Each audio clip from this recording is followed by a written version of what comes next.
xách đi ra ngoài mà chịu mở miệng kiểu này là ok rồi anh em.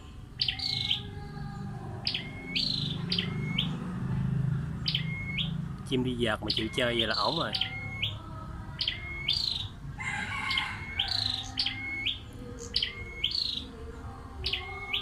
Này có rừng bay về nữa, cho tập vợt tiếp cận từ từ là ok rồi.